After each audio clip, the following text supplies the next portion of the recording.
50,000 years in the making. Australia has been built on heroes and heart. Explorers, builders, and the brave.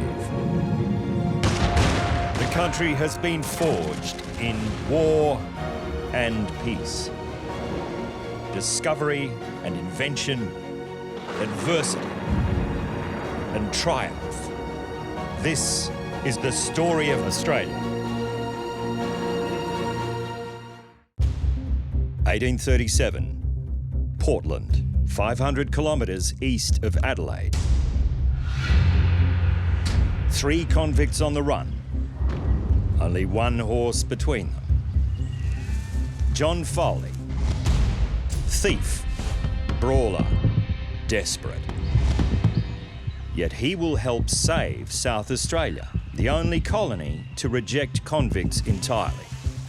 And he'll show the free settlers they need the guts and tenacity of bushwise outlaws. On one level, Foley is a fugitive from justice. He's an escaped convict, so he's trying to get as far away as he possibly can. On another level, he's a man on the make. He's got wanderlust, and he loves keeping on going. Less than 50 years on from the first fleet, free settlers now outnumber convict arrivals. Many come to seek their fortune. Some will find it in wool. Light and easy to transport, it will clothe Europe's millions and make rich men of the free settlers who become squatters. Squatters were the pioneers of the wool industry, builders of modern Australia, and our prosperity rode on the sheep's back for a long time. These squatters have what Foley needs. Fast horses. You guys go around and take the horses. A horse is equivalent today of a car. It's like having your car stolen, but there was no insurance. So if you had your horse stolen, it was like a year's salary had gone. Single-handedly, Foley takes on the squatters, distracting them while his mates make a play for the thoroughbreds.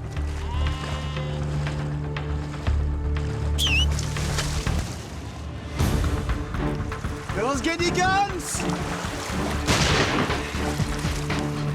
Don't touch him! Ha! Sit! Ha! Horse!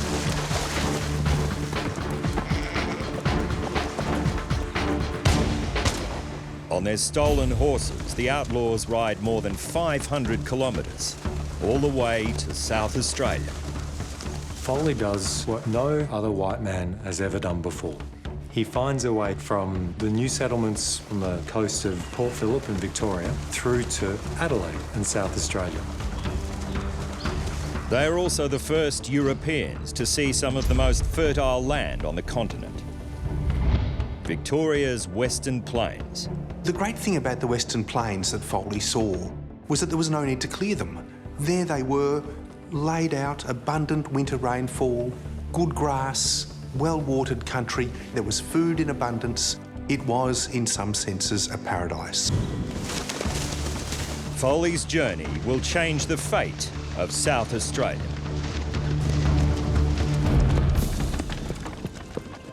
Adelaide, 1838. South Australia's less than 2 years old. It's established as Australia's only convict-free zone and a place of religious freedom. In time, these dusty streets will become known as the City of Churches. But these free settlers will need more than faith to survive. Foley has fallen out with his mates. He comes here in the hope of starting a new life. But amongst these good citizens, a new face stands out. Until recently, Adelaide saw no need for a police force. But as men begin to arrive from the penal colonies, they recruit one. Police, what's your business in town? My business is none of your business.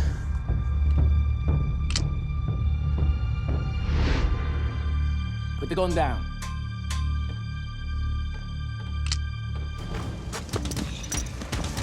For pulling a gun on a copper, Foley faces the death penalty. But he's not alone with his troubles. In the driest colony, on the driest inhabited continent, farms are failing and food is scarce. The free settlers don't have the skills to survive here. You think of the difficulties of clearing the land. You think of the difficulties of fencing the land and then managing stock. These are all skills that these people didn't necessarily have. They won't have convicts, so who is going to provide the labour force? Who is going to feed them? South Australia's acting governor is George Stephen. He knows the colony's survival depends on knowledge of the land and the bush skills of men like Foley. He's also heard the convict has discovered fertile land. If I spare your life, you will need to work for me. The governor and Foley strike a deal. In exchange for his life, Foley must drive desperately needed stock along the path he pioneered while on the run. Adelaide would have died the slow and painful death that prospected Sydney Cove in the early years without those incredibly brave and adventurous men moving huge droving mobs of cattle and sheep to the Adelaide markets. That is what made it possible for them to keep on going. They are the people that set this country up. They may have been convicts, but that doesn't mean that they were not capable of doing the most amazing things. With the help of convicts and ex-convicts, the colonies expand.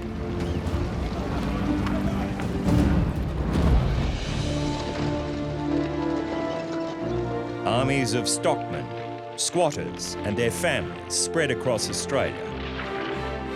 Along stock routes, like those forged by Foley, sprout the first inland towns, including Mount Gambier, Seymour and Goulburn. Within 50 years, 100 million sheep will support a population of 3 million people. Wealth flows along the stock routes to the cities, delivering one of the highest standards of living in the world.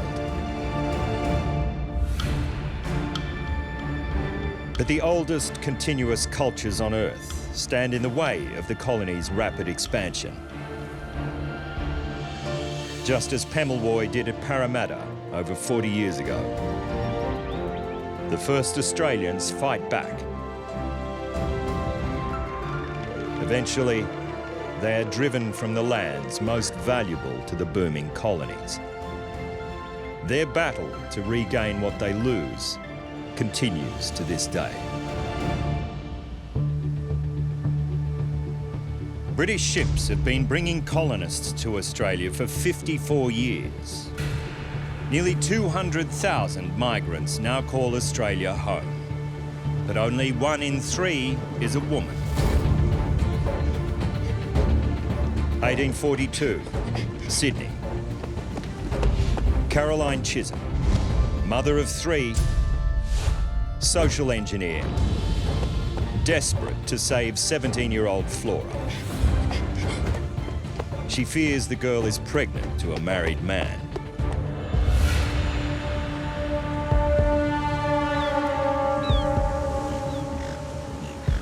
Abandoned by their families and communities, fallen women at the edge of the world often resort to desperate measures. I felt certain from her manner she meditated suicide.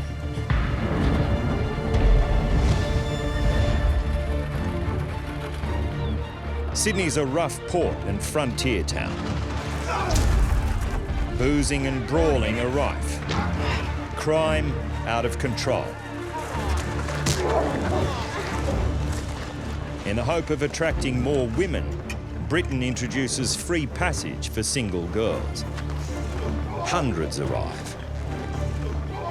But there's nowhere for them to live, and few jobs.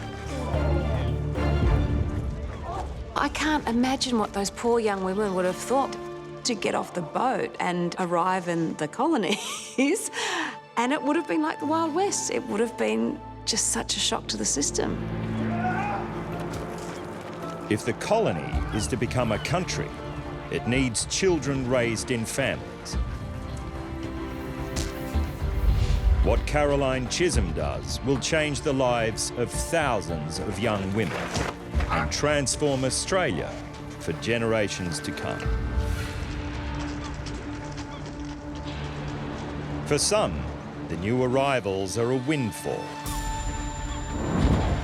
Brothel madams looking for working girls pose as respectable women searching for domestic staff. Caroline aims to get there first.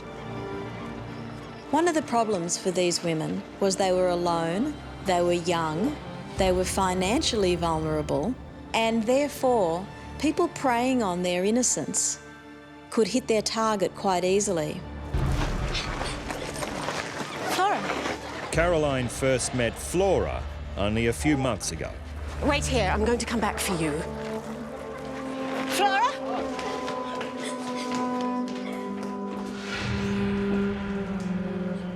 On my first visit to the immigrants' barracks, my attention became fixed on a young and beautiful Highland girl. The arm of a gentleman was around her waist.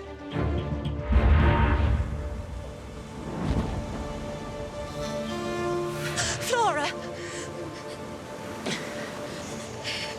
Are you a mother?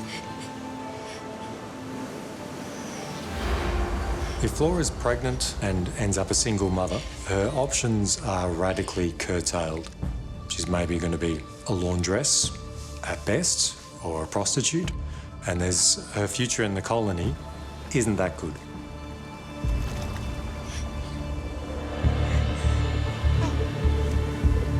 Caroline finds Flora a home and a job. There are hundreds of girls like Flora in the colony, and little or no help for them. Caroline has a bold idea. She establishes Australia's first employment agency for young women. You must be Lily. Welcome. She gets them jobs as servants in good homes across the rapidly expanding colony. From there, they often meet men and marry. Caroline will only place girls with families she trusts. I think she may suit my wife. She is too young. She is too pretty and inexperienced for your house. And pray, madam, what do you know of me? All that Flora told me.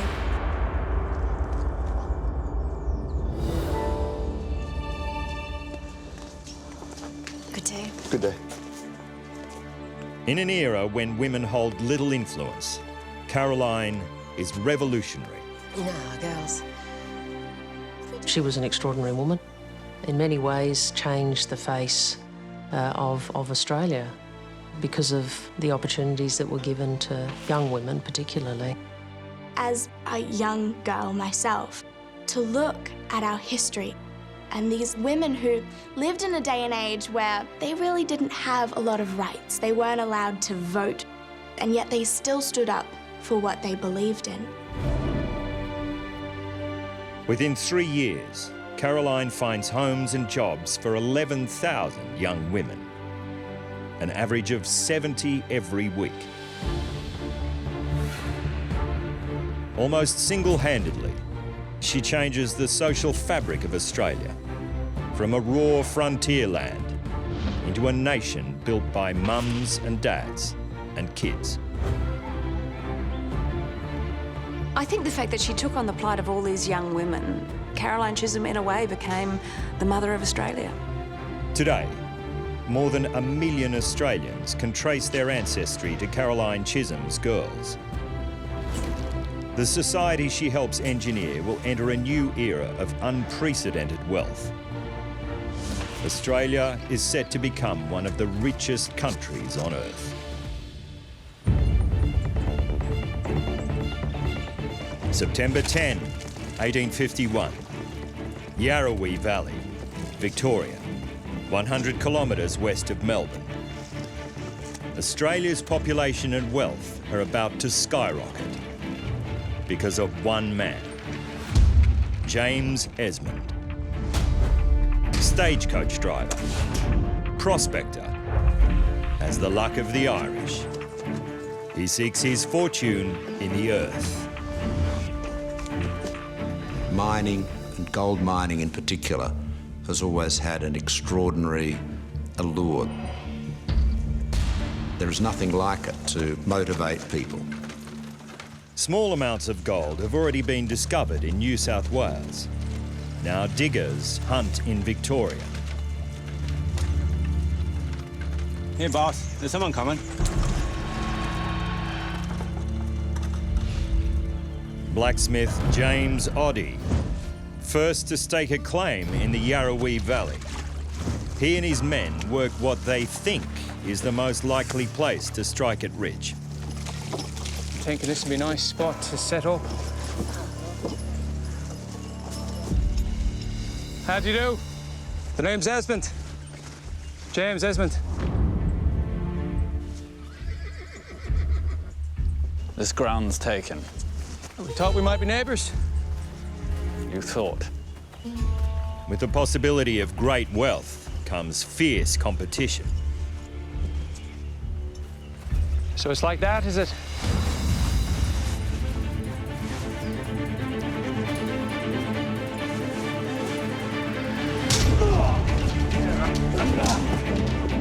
At the dawn of the gold rush, there's little law and order. Prospectors have their own methods of resolving disputes. We didn't have a very good start as a nation. The first mob that came and settled were crooks and con men. The next that came were greedy, avaricious gamblers who wanted some gold. So it's a wonder we turned out at all decent. Maybe we haven't. Enough! I'm sure these gentlemen have taken the point. Well, come on, lads, we'll look elsewhere. We might try up the hill near our tents. Okay, right neighbourly of you. Come on, lads. Diggers believe most gold lies close to creeks and rivers. Esmond and his crew must retreat to higher ground, to land considered much less likely to contain gold.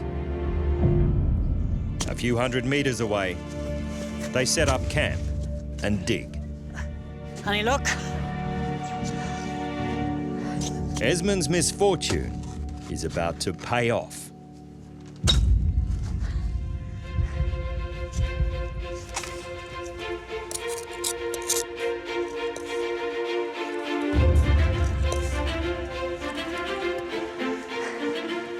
Fellas, get some water. It's a huge 250-gram nugget of pure gold. Would you take a look at that? Would you look at the size of it? Quick, more! Unknowingly, Oddie has directed his rival to the tip of the motherlode. In the 1850s, a third of the world's gold supply will come from Victoria. Over 2 days, Esmond and his mates dig out 27 kilograms of gold. Would you look at the shine on it? They start scratching and there is gold. They start panning and there is gold. Kookaburras poo in their eye, it's gold. It's a golden valley. And they try to keep it secret for as long as they can, but pretty soon the word gets out and they come from everywhere. A tent town erupts around Esmond's diggings. It will become the wealthy city of Ballarat. A construction boom begins. New railways connect Melbourne to gold towns, like Bendigo and Castlemaine. Melbourne overtakes Sydney as the biggest and richest city in Australia. Melbourne is one of the great cities of the empire within 20 or 30 years of its beginnings, because it is built on wealth, gold wealth. Lured by the chance to strike it rich, hundreds of thousands of prospectors flood Victoria. In less than a decade, its population rockets from 25,000 to more than 500,000. The world's greatest population explosion, driven by gold. For 40 years, miners strike gold around the continent. It makes Australia one of the richest places on Earth and brings here people from every part of the world for the first time. We have immigrants here from 150 nations of the world, over 210 different communities. And it began with the gold rush. The gold rush actually bleeds into a whole lot of things we're now really proud of. It did start with a supercharged lottery, gold mania. Despite the gold rush and the enormous wealth it brings, the outside world of electronic communication stops on Australia's doorstep. July 1862, the Northern Territory, 1,500 kilometres from Adelaide. And racing to become the first European to cross the continent and survive is John McDowell Stuart. Thirsty, exhausted, risking his life to forge a path for the telegraph wire that will connect Australia to the world. He's already tried and failed twice. There's some incredible Australian explorers, but one of the most extraordinary was John McDowell Stuart, because he kept attempting to try and go from, in effect, the southernmost bit of Australia, Adelaide, to Darwin. He was the ultimate Aussie explorer as far as I'm concerned. This is the age of exploration and communication. The world has the electric telegraph, a global network of cables for sending instant messages. But the wires stop just north of Australia.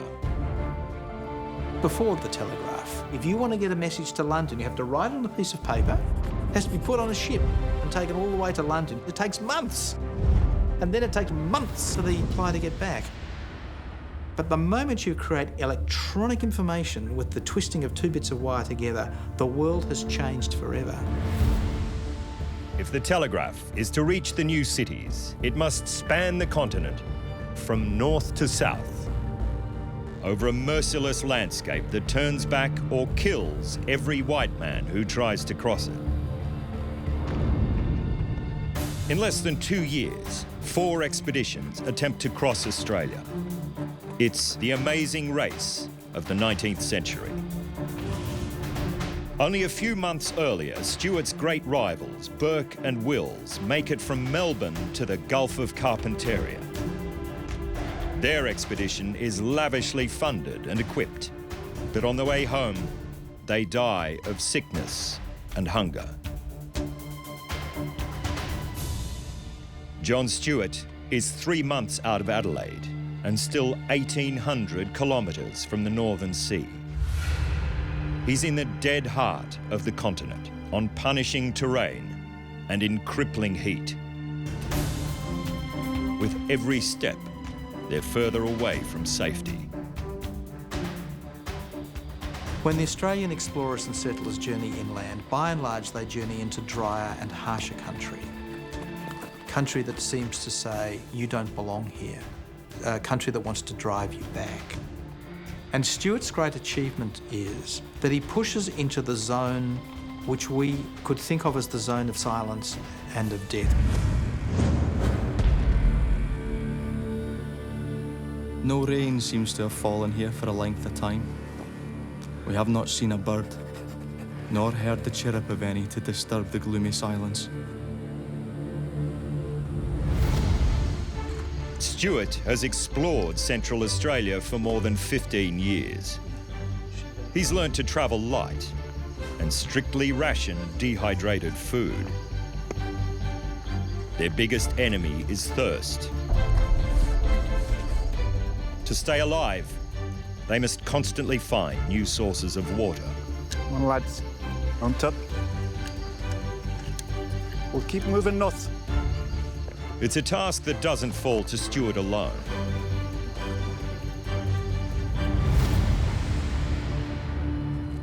He understands he's crossing harsh, remote, but not empty country. Since the British arrived in Australia more than 70 years ago, contact with Indigenous Australians often ends in bloodshed.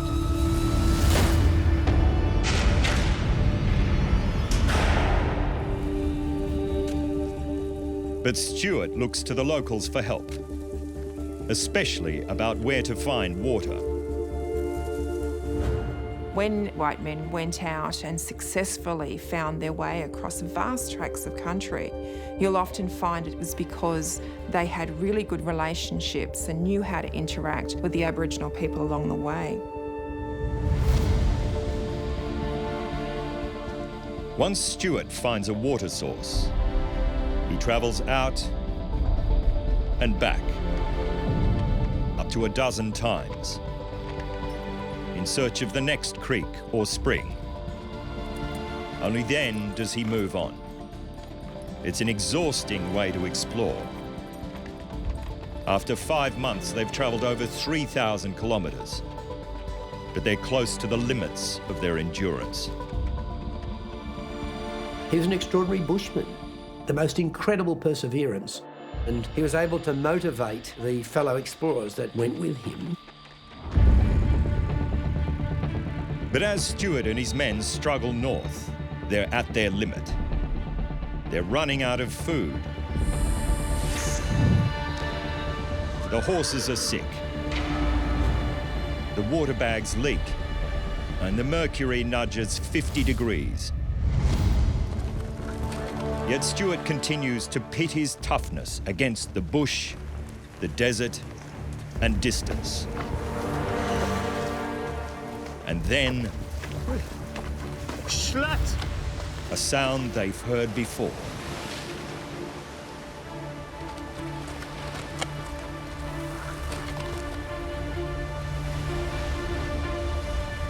Lads! Lads! Lads, it's the sea! Go! 3,500 kilometres of desert, 6 months in the saddle, and Stuart gallops the beaches of the Timor Sea. He's the first European to cross Australia from Adelaide to what will become Darwin. I have tried all my life to do this, and now have succeeded.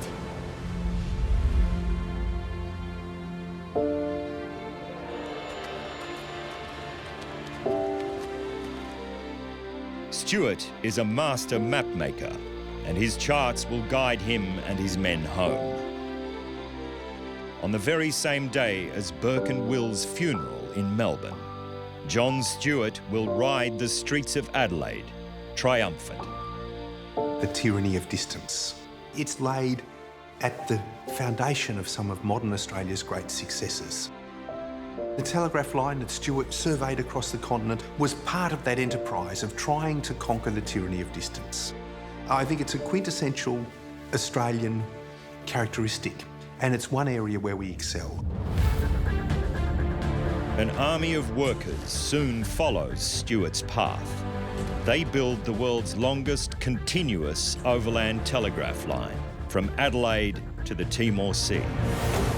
It takes 2 years, 36,000 poles, 3,000 kilometres of wire stretched across the continent. Repeater stations will become the settlements of Alice Springs, Tennant Creek, and Katherine. Now, events in London are news in Melbourne, not in months, but in hours. What an impact it would have made on their lives. And then suddenly all this information was available quickly because transport services still weren't that fast then. You know, the world didn't move at a quick pace then. So the availability of instant information would have had a huge impact on people. Australia is wired to the world, and with the flick of a switch, everything changes. Lightning fast communication, the newly rich economy, and a shorter working day means now it's time to play.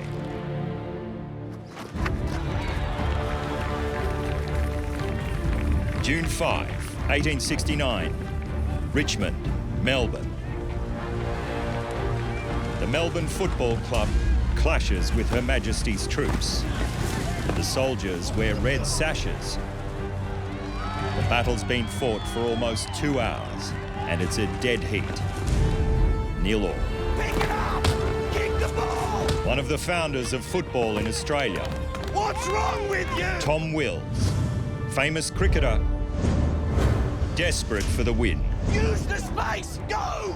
Success against the British will help him promote Victorian rules football and lay the foundations of a uniquely Australian sport. When you sit and watch a match and you see all the elements that I think make a great country, in many ways are played out on a football field.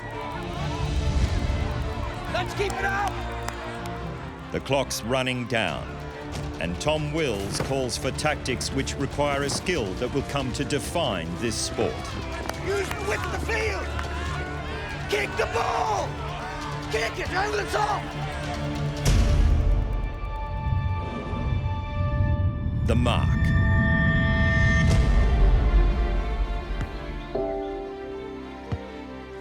"20 years earlier, Tom saw his first high mark.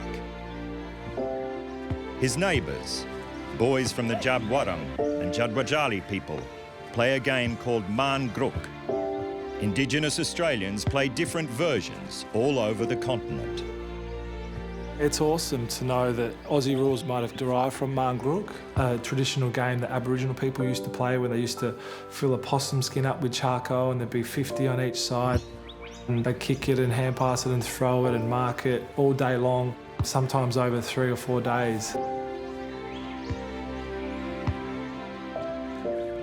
What he sees will stay with Tom Wills for the rest of his life. I think it's going to keep them on their feet as well. 12 years later, Wills is one of Australia's most famous sportsmen. He's captain of the Victorian cricket team. We need to devise a game of our own, a game that supports grown men on harder ground. The cricket players need a new sport in winter, a game they can play in the wet. If we make the field bigger, we have 20 men on either side. Wills went to school in England. He played rugby and soccer was everywhere. But Wills wants a new Australian game with the best action from each sport. And he remembers the moves he saw in Mangruk. A handball style. Yeah. It's got a little bit of soccer, a little bit of Gaelic, a little bit of rugby, and you know, like I think that's why Aussies love it. It's a bit of a mongrel sport, a bit of a combo of everything, and that's how we are as Aussies. Now we remove the crossbar and make 2 smaller posts either side. Maybe make the field an oval shape. Yes, agreed. They put their signatures to 10 key rules. At this moment, what will become Aussie rules footy is born. And the timing is perfect. The economy's booming, wages soar, and there's more time to play. In Melbourne, workers have locked in an 8-hour day, while British workers still do up to 16. Australia is known around the world as the working man's paradise.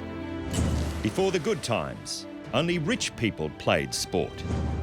Now, it's for everyone. They weren't the privileged darlings of society. They were ordinary working men. Therefore, they couldn't lose their wages by having to take time off from a violent and vigorous game of footy. So it had to have rules.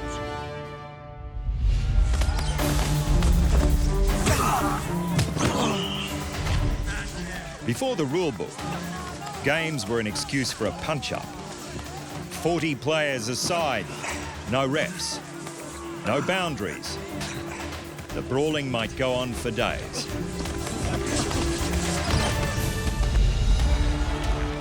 But even when it gets organised, the first proper footy games are still rough.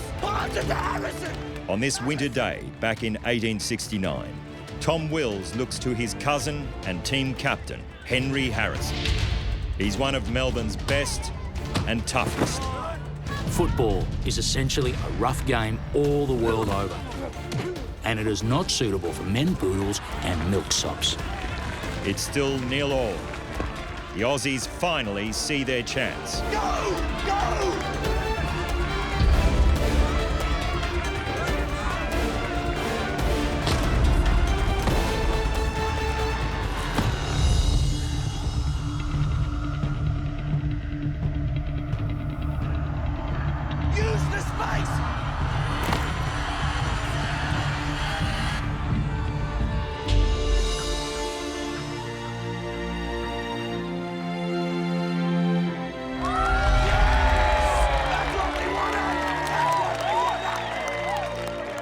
The Victorians beat the British soldiers 1-0. Their pride in their team and their game will echo around Australia. Got the bastards in the end.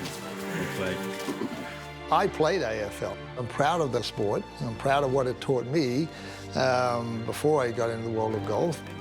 So at the end of the day, we actually embraced it because it was ours. Australian football is Australian football. The game grows and spreads through the southern and western colonies. In a decade, the Victorian Football League kicks off.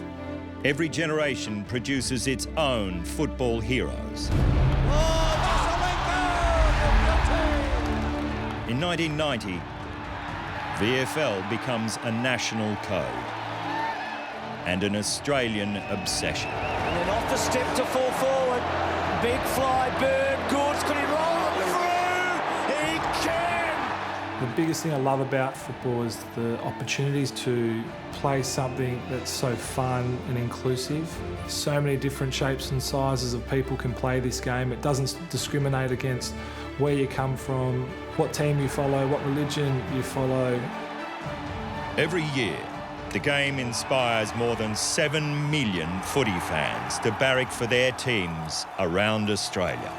As a nation, we can say that this is our game. I think it's the most exciting game in the world to watch. There's a haphazardness about it. It's high scoring, it's combative. There's a million things that I love about it. A game that we proudly say is the greatest in the world. Sport, culture and commerce flourish in gold-rich cities like Melbourne.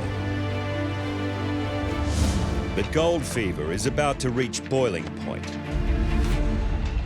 I'm not letting this happen anymore. In a battle over mining licenses.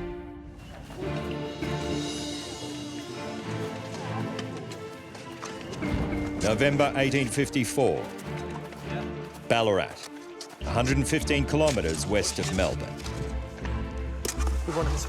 3 years after James Esmond hits pay dirt, prospectors from around the world still flock to Victoria's goldfields. Melbourne is deserted. All but 2 of its 40 police quit to dig for gold. Hey, Tommy. Mining with his cousin Tom and his cousin's wife Bridget is John Hines.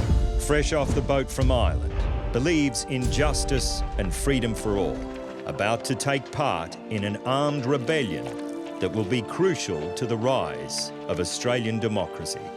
I think we should think of the gold miners as the backpackers of the 19th century.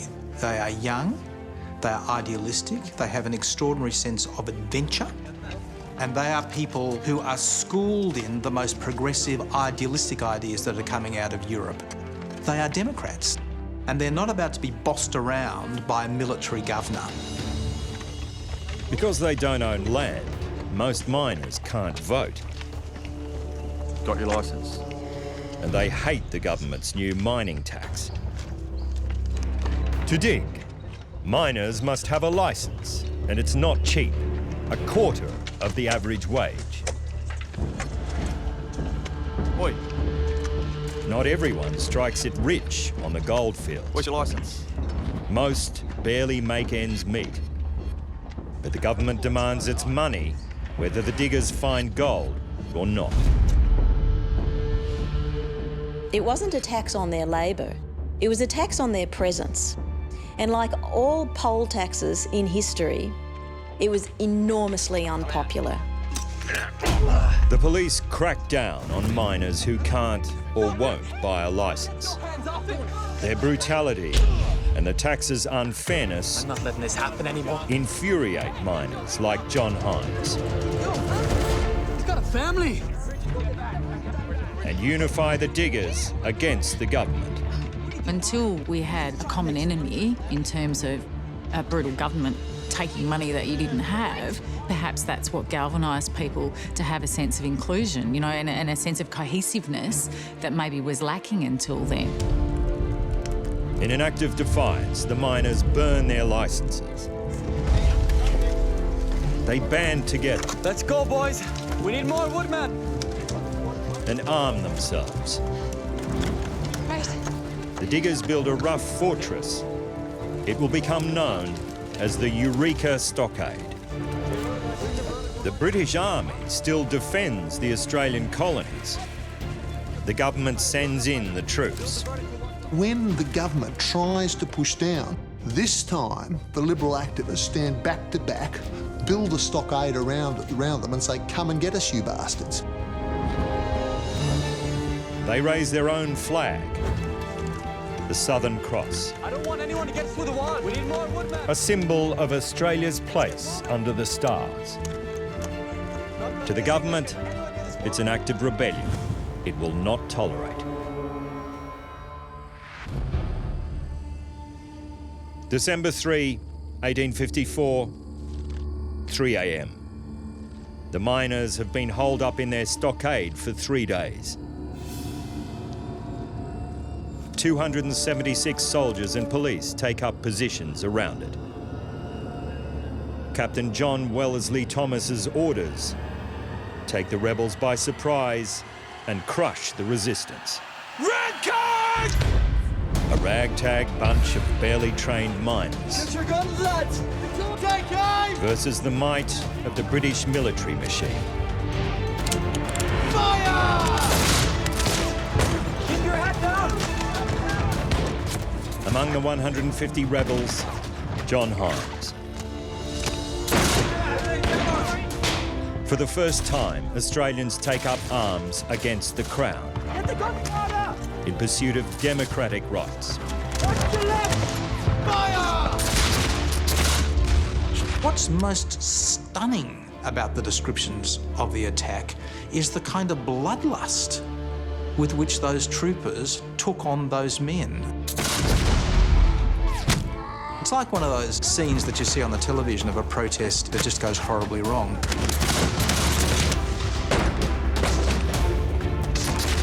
Despite the firepower and ferocity of the soldiers, the miners hold on. They kill 6 troops. But John Hines falls, along with 21 of his mates, and the Eureka Stockade.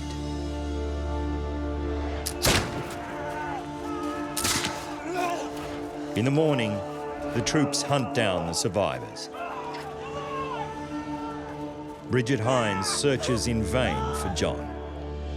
Like all of Australia, she's appalled by the carnage. But she and her children will live to see the miners' sacrifice is not in vain. The Eureka Stockade was our French Revolution moment, you know, liberty, equality, fraternity. In the wake of Eureka, the colonies reinvent themselves. The government scraps the mining licences. Victoria and South Australia become the first places in the empire where all British men over the age of 21 get the right to vote. Victoria becomes the most democratic place in the world because not even in Britain can men without property vote. We led democracy because of the Eureka Stockade. Australia became the light on the hill for all of those liberal democracies around the world who looked at what Australia was achieving We led the world in democratic reforms. Eureka shows that the men and women of Australia refused to put up with unjust rules forced upon them. A trait that will come to define them as the colonies become a nation.